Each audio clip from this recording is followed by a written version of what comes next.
The Galactic Council threatened Earth with war. Humanity celebrated instead. The transmission came in at 3:14 in the afternoon on a Wednesday. No warning, no build-up, no static or delay. One moment the screens at the Geneva Liaison Center were showing routine orbital telemetry, and the next they went white, then filled with something that made every person in the room stop breathing. I was standing near the back wall with a cup of coffee going cold in my hand. My name is Yael Akafer. I had been an undefense liaison for 6 years and had sat through more crisis briefings than I could count. I thought I had seen everything that could make a room full of trained, composed professionals forget how to speak. I had not seen this.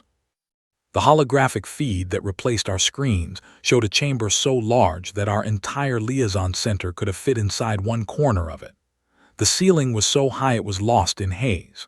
The floor was polished something that was not stone and was not metal but caught the light like both. And around a raised central platform sat 17 species, each in their own tiered section, each so different from the others that looking from one to the next felt like flipping through the pages of an impossible book. There were beings made mostly of bioluminescent tissue that pulsed in slow rhythms. There were creatures that seemed to be wearing their skeletons on the outside, elegant and angular, with eyes arranged in vertical columns. There were 2 species that were so large their representatives had to be shown on secondary screens just to fit. And at the center of the platform stood the one who spoke. It called itself the Grand Arbiter. It was tall, easily 3 meters, with a build that suggested something between a bird and a deep-sea creature, layered plates where skin should have been, a face that had no mouth visible but clearly produced sound, and 4 arms that moved with a slow, deliberate grace that made everything it did feel like a prepared statement. It spoke in perfect English. I found out later it also spoke simultaneously in 41 other human languages, adjusted for regional idiom. That alone should have told us how long they had been watching. "People of Earth," it said, and the voice was rich and resonant, and somehow managed to feel both polite and completely cold at the same time.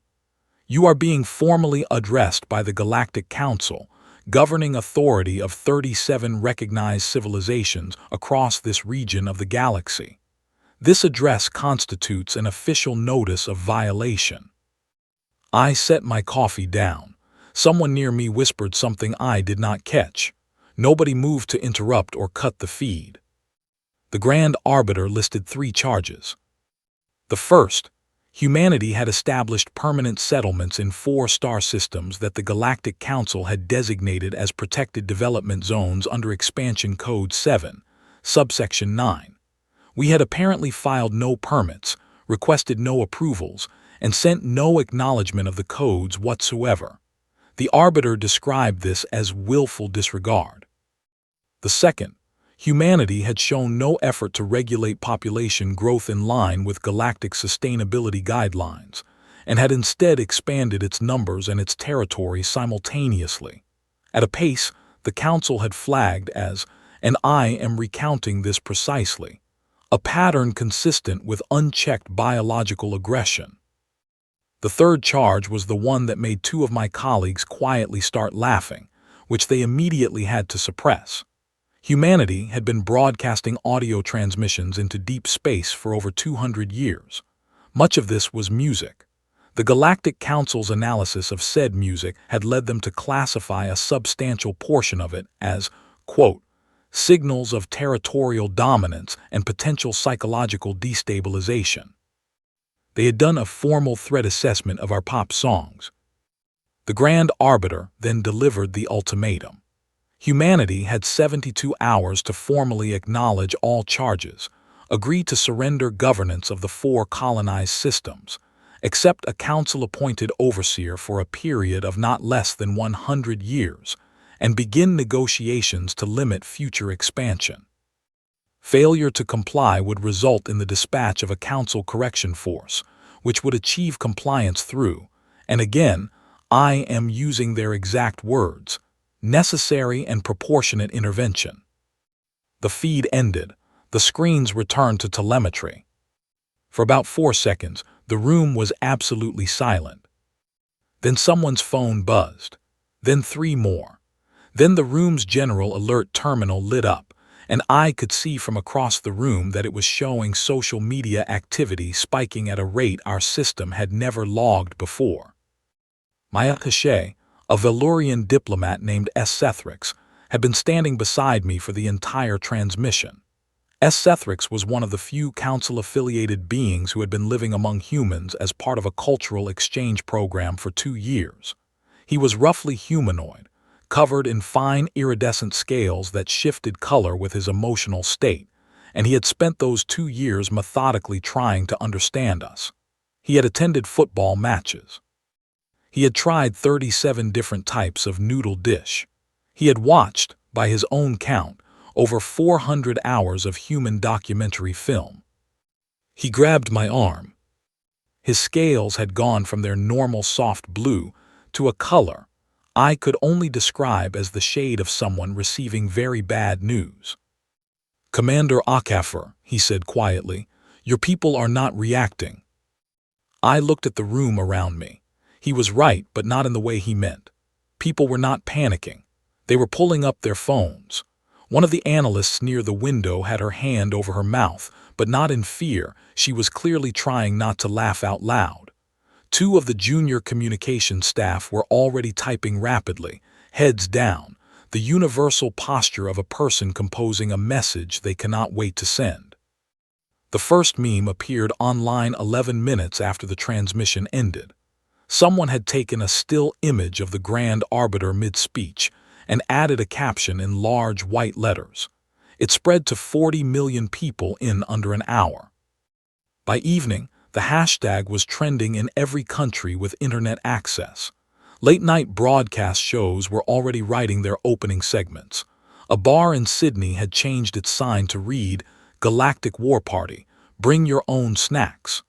A street artist in Mexico City had already painted a mural that depicted the Grand Arbiter being handed a parking ticket. I watched all of this on my phone, while Sethrix stood at the window and watched the city outside with an expression I could not fully read. "They think this is funny," he said. It was not quite a question. "Some of them," I said. "Commander, the Council Correction Force that was referenced, it consists of 340 warships. The smallest of them is larger than any vessel your people have ever constructed. The Council has not lost a correction engagement in over 4,000 years. I nodded slowly. "I know," I said. Sethrix turned to look at me directly. His scales had shifted to a deep, uncertain violet. "Does your command structure know this?" "Sethrix," I said, "we have known about the Galactic Council for a long time, longer than you probably think." I picked up my cold coffee, took a sip, made a face, and set it back down. "Go get some rest. Tomorrow is going to be a long day." He stared at me for a moment longer. "You are not frightened," he said. I thought about it honestly before I answered. "No," I said, "but I think you might be frightened enough for both of us." I left him there by the window, watching a city that was already turning its lights up brighter, already filling its streets with people who had heard the news and decided, with a thoroughness that was almost biological, that the correct response was to celebrate. I had a meeting to get to, and I had a feeling it was going to be one I would remember for the rest of my life. The briefing room underneath the Geneva Liaison Center had no windows. It had been built that way deliberately, back when it was first constructed, because the people who designed it knew that whatever was said inside it would require complete focus, and sunlight, they felt, was a distraction. I walked in at 7 the next morning to find 12 people already seated, and none of them looked like they had slept. What they did look like was calm. Not the forced calm of people pretending, but the settled, practical calm of professionals who had spent years preparing for a specific kind of problem and were now, at last, looking at it directly. Admiral Grace Pelham sat at the head of the table. She was 61 years old, had spent 40 of those years in military service, and had the particular quality of stillness that I had only ever seen in people who had made peace with very large risks a long time ago. She nodded when I entered, gestured to the empty chair beside her, and waited until I sat before she spoke. "You saw the transmission," she said. "I was in the room when it came through." "Good, then we can skip the summary." She glanced at the others. "I want to give Commander Akafar the full picture. No edited versions, no partial briefings. She is going to be the primary liaison interface with the Council delegation, and she needs everything." The man to Pelham's left, a director named Warren Cole from the Strategic Technology Division, opened a folder that was stamped in red with a classification level I had never personally encountered before. He laid a photograph on the table in front of me. It was taken from space. It showed a planet. "Kepler 442b, he said. 42 years ago, our first unmanned survey mission to that system found ruins.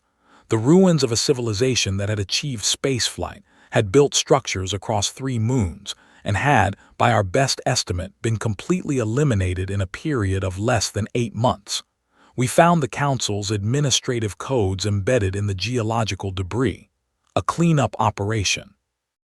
I looked at the photograph for a long time. "How long have we known it was the Council?" 31 years, Pelham said, "since we decoded enough of their communication protocols to confirm the source. We have spent those 31 years preparing accordingly." "Preparing," I repeated. "Project Longbow," Cole said, and he turned the folder to the next page.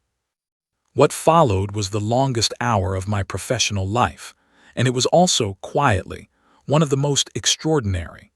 Because what Warren Cole laid out in that room, page by page, was the story of what humanity had been doing while the galaxy was not looking. It began with the fusion leap of 2061, which had been announced to the public as a clean energy breakthrough. That was true. What had not been announced was that within 4 years, the same technology had been adapted to propulsion, and within 8 years after that, it had been adapted to something considerably more significant. Humanity had spent 30 years building things. Not loudly, not with press conferences or international unveilings. Quietly, in orbital facilities that were registered under cover designations, in research stations on the far sides of moons, in installations buried so deep in the asteroid belt that they did not appear on any public map. And what had been built there, slowly and methodically and with enormous patience, was a defense network that no one outside of a very small circle had ever been allowed to see in full. Cole walked me through the components. I will not pretend I understood every technical specification. What I understood was the scale. The point defense grid that wrapped around every human colony world was automated, self-repairing, and capable of tracking and engaging thousands of incoming projectiles simultaneously. It had been tested against simulations for 15 years and had a failure rate so low that the engineers had stopped using percentages and switched to fractions because percentages felt imprecise. The Swarm drone program had produced 40 billion individual units, each smaller than a human fist, each capable of coordinated behavior through a distributed intelligence system that required no central command to function. You could destroy 90% of the swarm, and the remaining 10% would reorganize and continue. The Council's fleet of 340 ships would encounter, at minimum, 20 billion of them. The relativistic kinetic systems, what the team called the longbows, were the most unsettling part.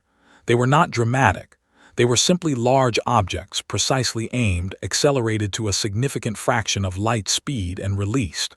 No warhead, no energy signature until the moment of impact. The physics did the rest. The yield of each one was, by the team's own understatement, considerable. There were 47 of them, pre-positioned and waiting. I sat with all of this for a moment after Cole stopped talking. "The Council's intelligence on us," I said, "is approximately 32 years out of date," Pelham said. They have been monitoring our public communications, our public space programs, and our public military developments. They saw what we wanted them to see. They believe they are dealing with a civilization that has reached early interstellar travel and maintains a modest conventional military capability. And the 72-hour ultimatum was almost certainly calculated based on that belief. They expected us to spend 48 hours panicking and 24 hours negotiating surrender terms. I leaned back in my chair and stared at the ceiling for a moment. There was a thought forming that I was not quite sure how to say. "Admiral," I said finally, "why are we telling me all of this now? Why not when I was first assigned to the liaison role?"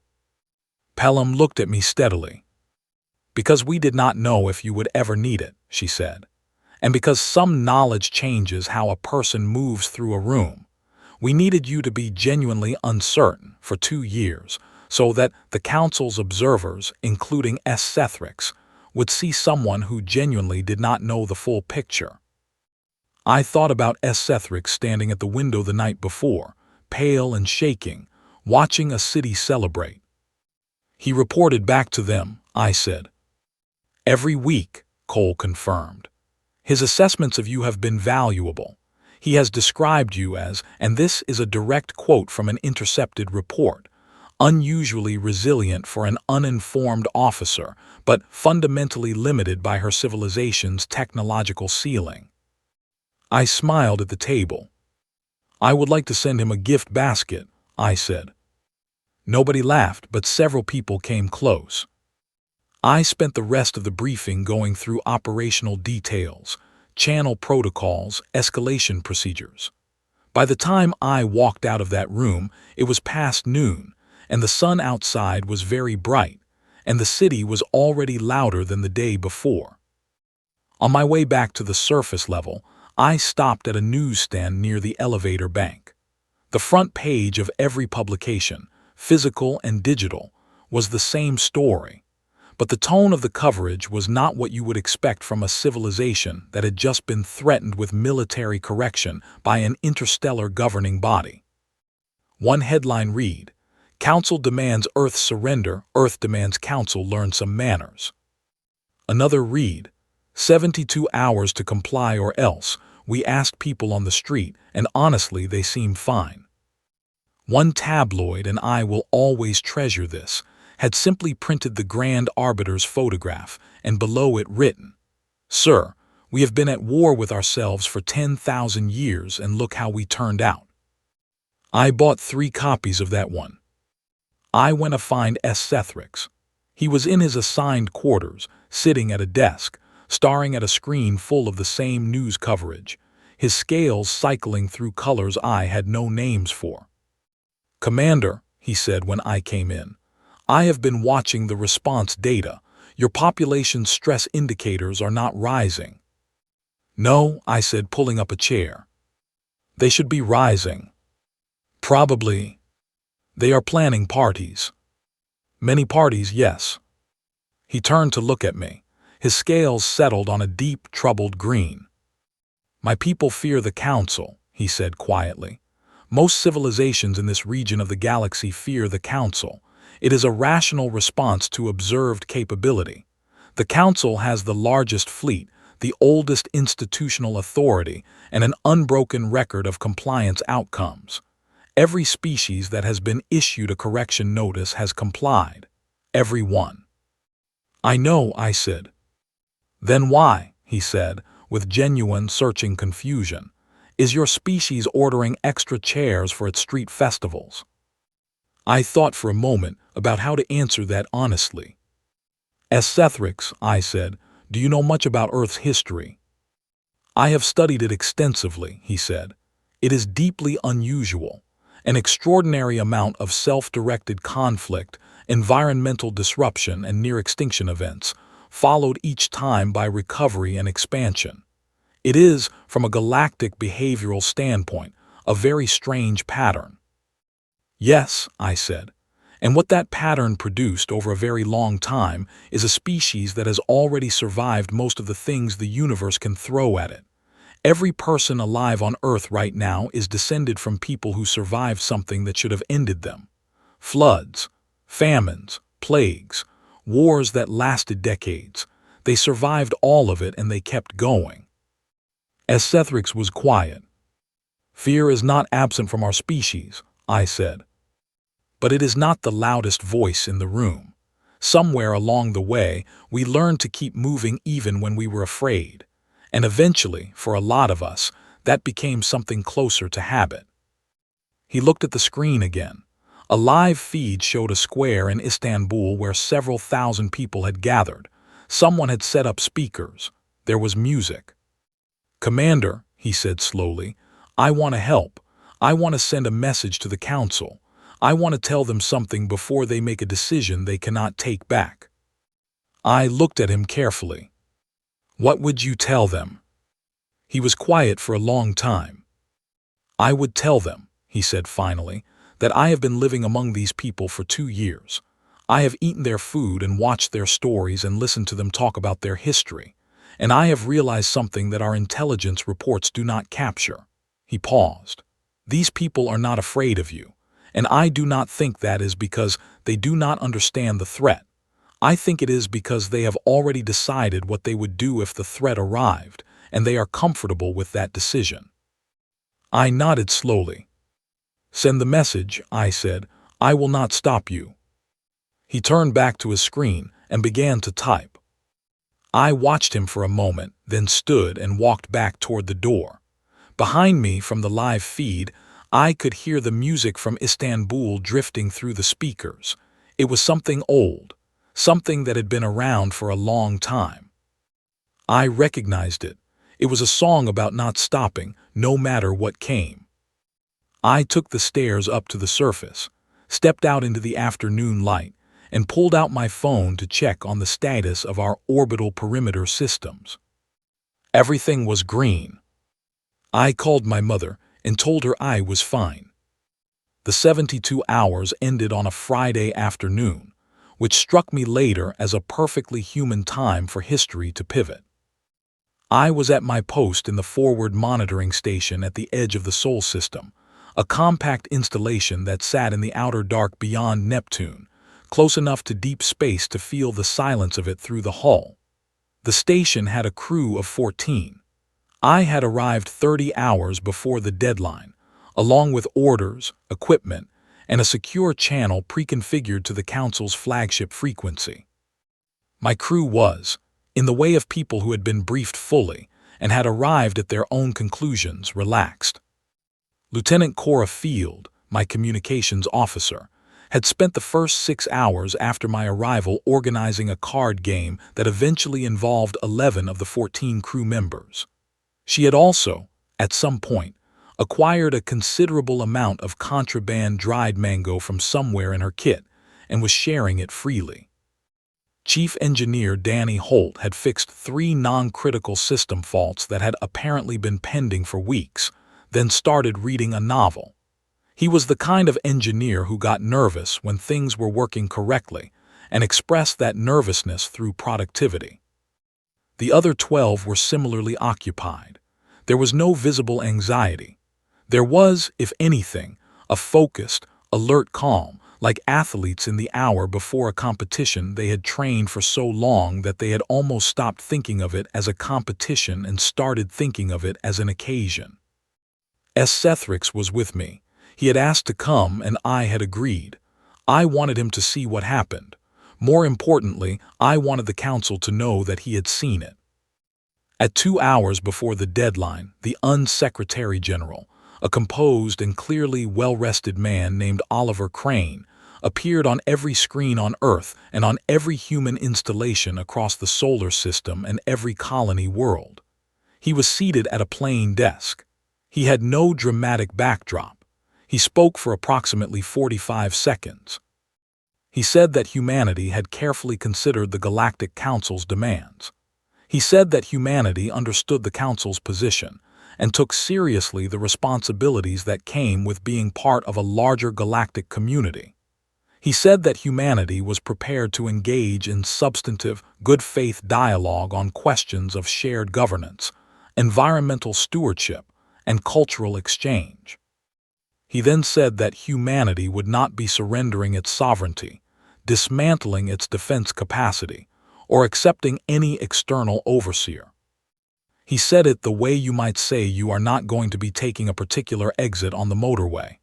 Calmly, factually, with no particular weight attached, because it was simply the truth and the truth did not require decoration. He folded his hands, looked at the camera and said, "We are ready to talk whenever you are. We hope you will choose that option." The broadcast ended. Earth did not go silent. Earth did the opposite. The sound that came back through our communications feeds was something I could not have described precisely.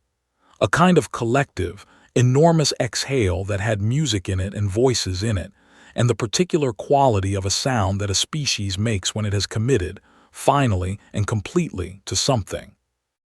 The festival that had been building for 72 hours became something else entirely in the hours that followed. It was not reckless. It was not blind. It was the sound of 8 billion people who had decided, together and separately and in every language available to them, that they would not be moved. Rio de Janeiro had fireworks that went for 4 hours. Lagos had drumming circles that reportedly involved a quarter of the city's population. Seoul put on a light display that used every tall building in the metropolitan area as a canvas and was visible from orbit. In Mumbai, streets that had been packed since the transmission arrived simply stayed packed, the crowd shifting and singing and talking, a living city that refused to pretend it was anything other than alive. On our station, Cora Field looked up from her card game and said quietly, "They're not going to back down, are they?" It was not a question. She was not talking about the council. Danny Holt closed his novel and started running a diagnostic on our perimeter interface systems, not because anything was wrong, because it was time to be precise about what was right. As Sethric stood at the observation port and watched the stars. "They are coming," he said. I was already at my terminal. "I know," I said. "How long?" "If they maintained position at our system boundary as anticipated, and if they react to the Secretary General's statement within a standard response window, 2 hours, perhaps less. Then let's get ready." What happened in the next 90 minutes was, from the inside, mostly procedural. I ran through the contact protocol. Cora coordinated with the deep space listening array. Danny confirmed that our local perimeter interfaces were fully integrated with the main grid. The other crew members took their stations without being asked, quietly and efficiently, and the card game was over and the novel was closed and the dried mango was tucked away. And the station became, without any dramatic announcement, the professional environment it had always been capable of being. At 1 hour and 12 minutes after the Secretary General's broadcast, the Council fleet dropped out of faster-than-light travel at the outer edge of our solar system. 340 ships. I had seen the technical descriptions. Now I saw the sensor returns, and I understood why Sethric had gone pale when he described them. They were very large. They were arranged in a formation that our tactical system automatically identified as an approach pattern consistent with a first strike posture. They moved with the confidence of a force that had done this many times and expected a predictable outcome. Every human perimeter installation in the solar system activated simultaneously. No command was issued.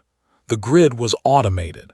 It simply recognized the entry of a non-registered fleet into monitored space and did what it was designed to do. It targeted everything, it prepared for response, and it waited. The Council fleet stopped.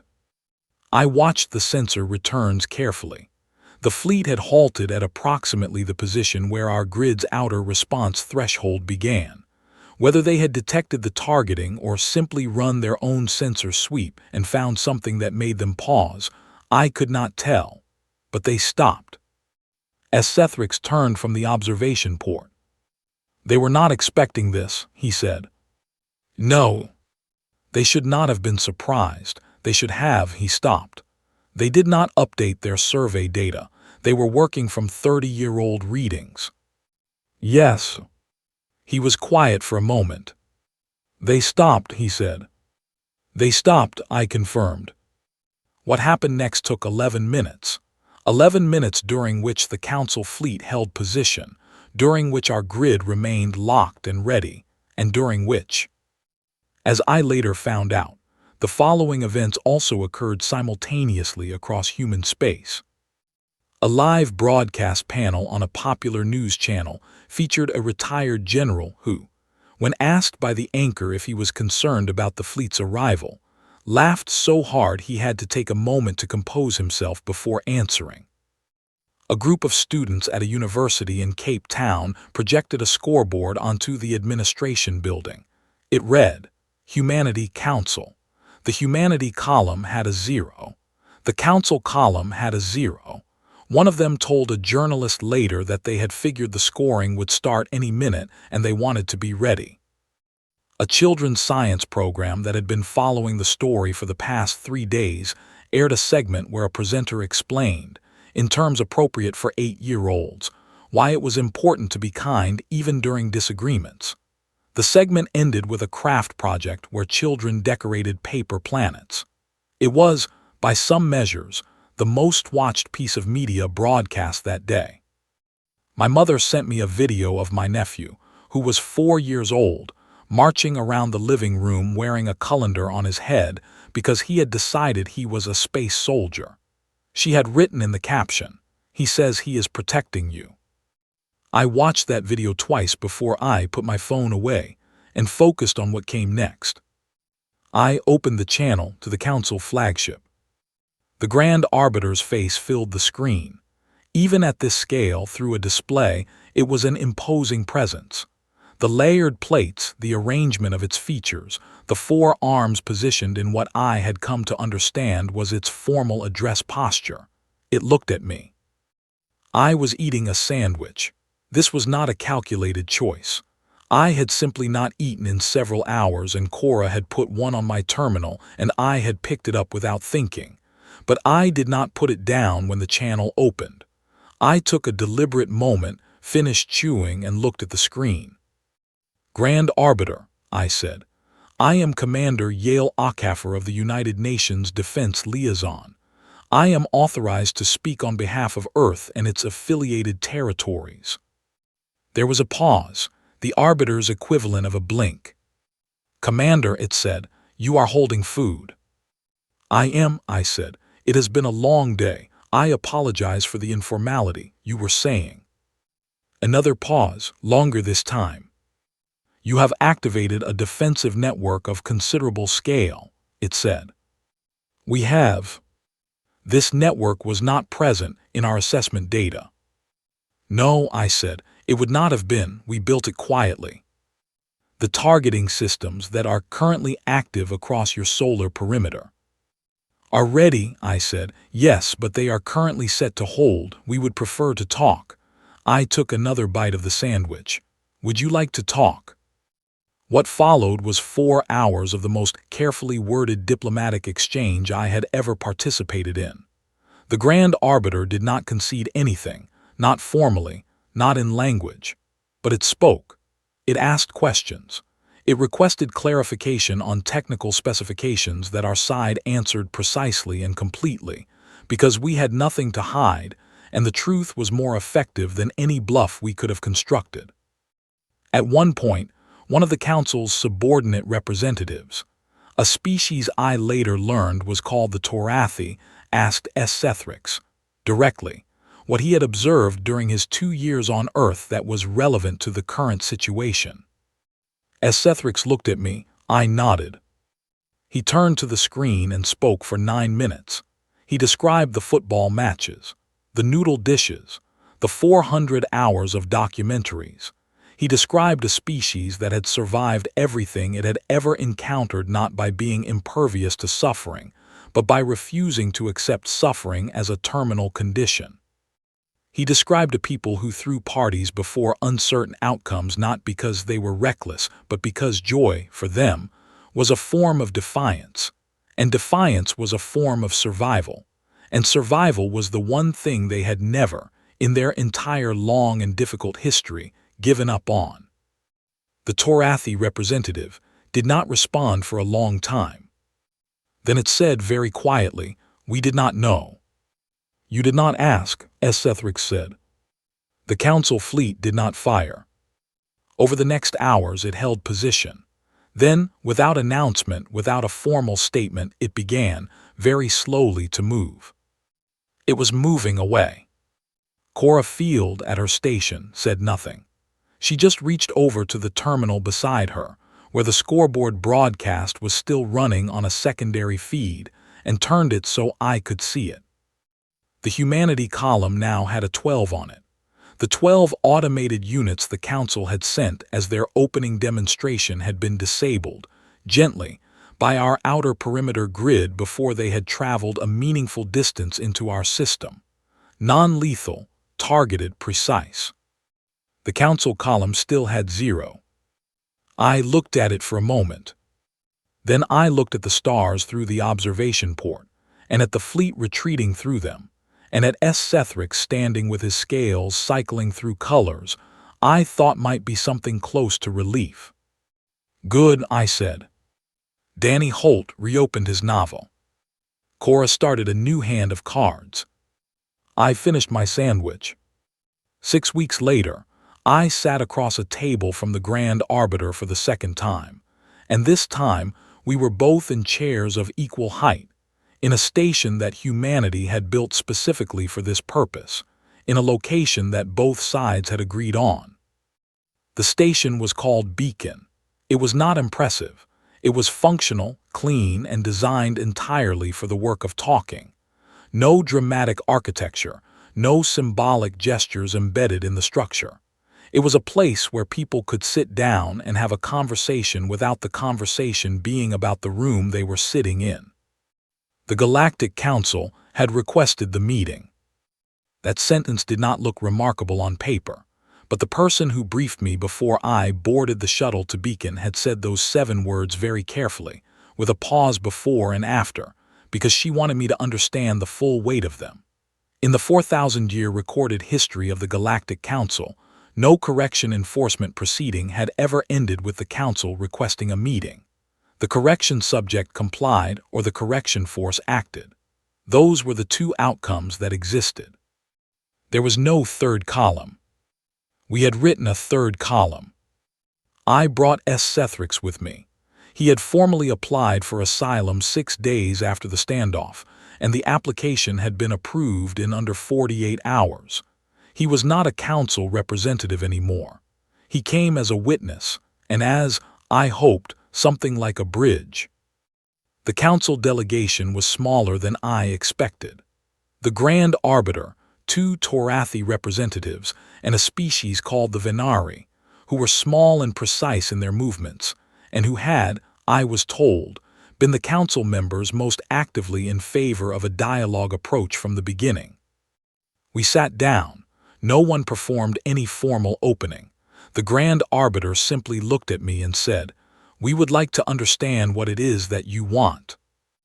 It was, in the context of everything that had led to this moment, a remarkable question, because what it meant was, we assumed we knew and we were wrong and we are asking now.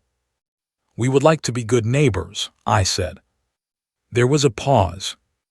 "You repelled a Council correction force," the Arbiter said. "You demonstrated a defensive capability that exceeds anything in our current intelligence assessment. You are, at this moment, in a position to make demands." "We know," I said. "And you are not making demands." "We are not." "Why?" I thought about how to answer that. I had been thinking about it for 6 weeks. I had talked about it with Sethrix, with Admiral Pelham, with my mother, with Cora Field over bad coffee in the station mess. I had thought about it in the middle of the night when I woke up and stared at the ceiling. "Because we do not want your territory," I said. "We do not want your resources or your authority or your seat at the head of any table. We want to explore. We want to build. We want to meet other people and learn things and go to places no one from our world has ever been. And we want to do that without anyone telling us we cannot, or placing a ceiling above us, or deciding in advance what we are allowed to become. I paused. That is not a threat to you. It is just what we are. The Grand Arbiter was quiet for a long time. The correction force, it said finally. You disabled 12 units. You had the capacity to destroy them.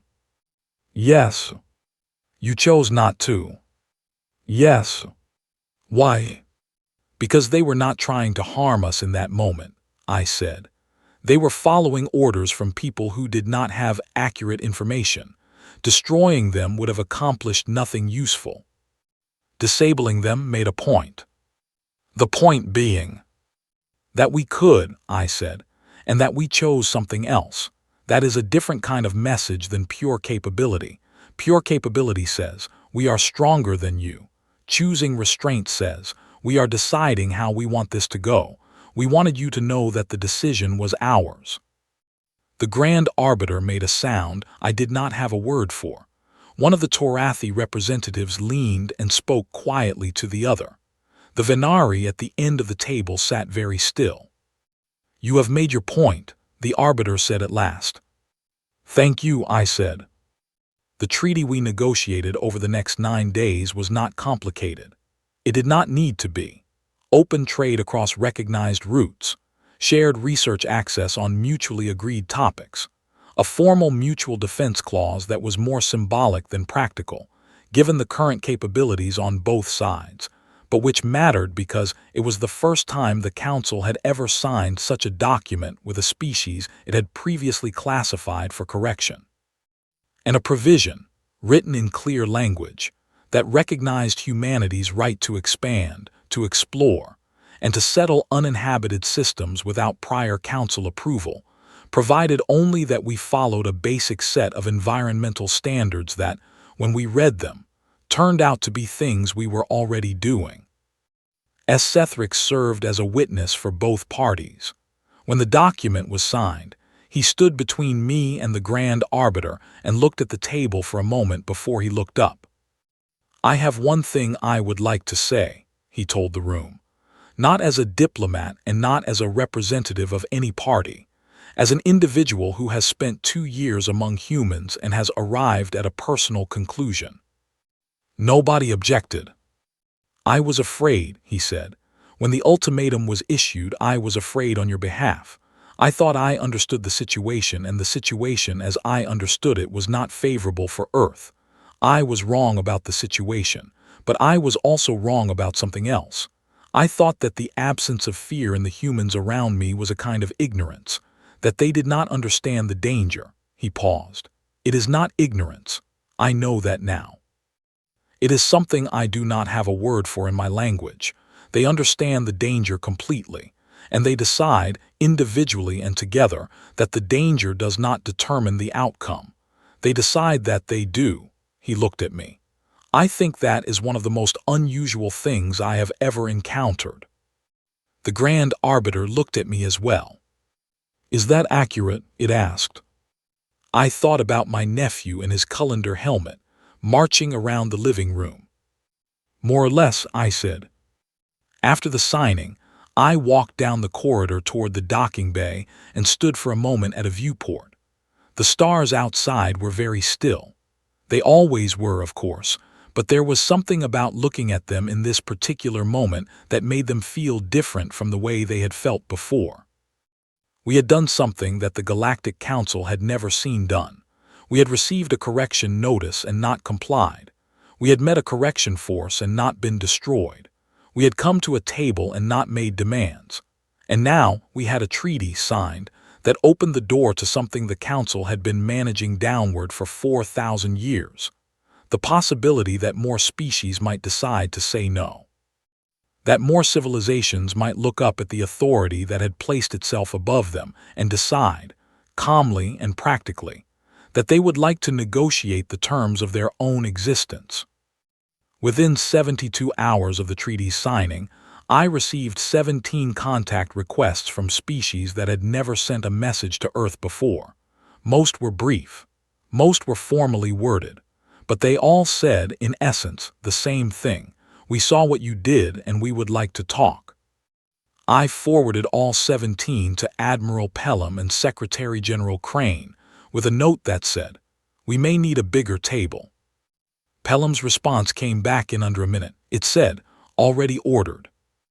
I smiled and pulled up the shuttle schedule for the return trip to Earth.